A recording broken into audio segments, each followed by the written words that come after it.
teman-teman, saat ini saya akan menjelaskan tentang kebudayaan maritim di Indonesia.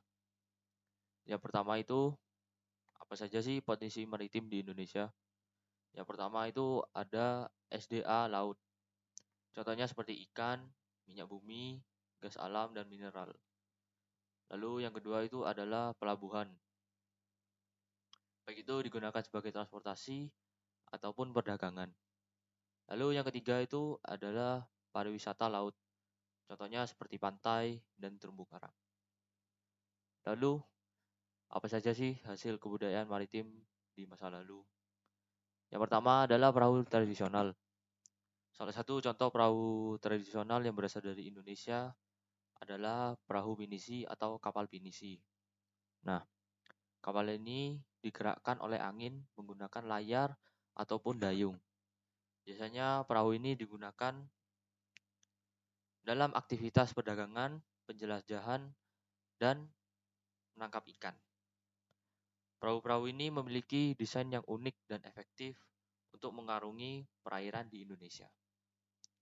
Lalu yang kedua itu adalah kuliner laut. Nah, contoh-contoh dari kuliner laut itu seperti ikan, kerang, dan krustasea.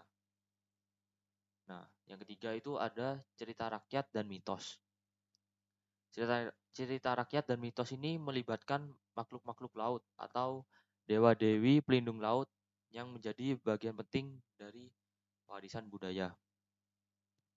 Nah, contohnya itu seperti Nyi Roro Kidul. Lalu, apa saja sih peran Selat Malaka di masa lalu? Nah, yang pertama itu sebagai rute perdagangan maritim. Selat Malaka ini menjadi salah satu rute perdagangan maritim yang paling penting dalam sejarah. Sejak berabad-abad yang lalu, selat ini menjadi jalur utama perdagangan antara Timur Tengah, India, Tiongkok, dan Asia Tenggara. Kerajaan-kerajaan seperti Sriwijaya dan Majapahit memanfaatkan Selat Malaka untuk memperkaya budaya dan ekonomi mereka. Lalu, apa saja sih peran Selat Malaka di masa sekarang? Nah, yang pertama itu ada sebagai jalur perdagangan global. Nah, Selat Malaka ini masih menjadi salah satu jalur perdagangan global yang paling penting dari dulu. Nah, setiap tahunnya ini ribuan kapal kargo melintasi selat ini membawa berbagai jenis barang dari pelabuhan ke pelabuhan di Asia Tenggara, Tiongkok, dan Eropa. Nah, yang kedua itu sebagai kawasan wisata. Wilayah di sekitar Selat Malaka ini menjadi salah satu tujuan wisata yang populer.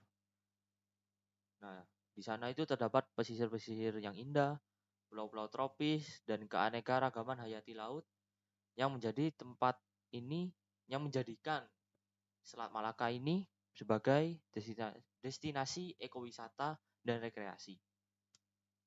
Nah, lalu yang terakhir, apa saja sih peran Hindu-Buddha dalam memperkenalkan Indonesia ke luar negeri?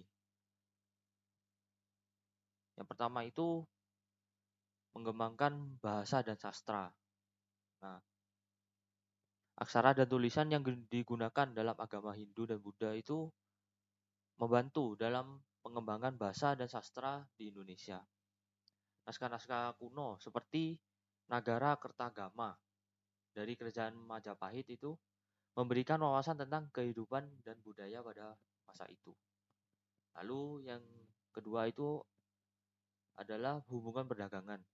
Nah, agama Hindu dan Buddha ini memainkan peran penting dalam menghubungkan Indonesia ke luar negeri. Nah, kerajaan-kerajaan seperti kerajaan Sriwijaya dan Majapahit itu menjalin perdagangan dengan negara-negara seperti India, Tiongkok, dan Arab, sehingga memperkenalkan budaya Indonesia kepada mereka. Sekian presentasi dari saya. Mohon maaf jika ada kesalahan dalam bertutur kata. Terima kasih. Tuhan Yesus memberkati.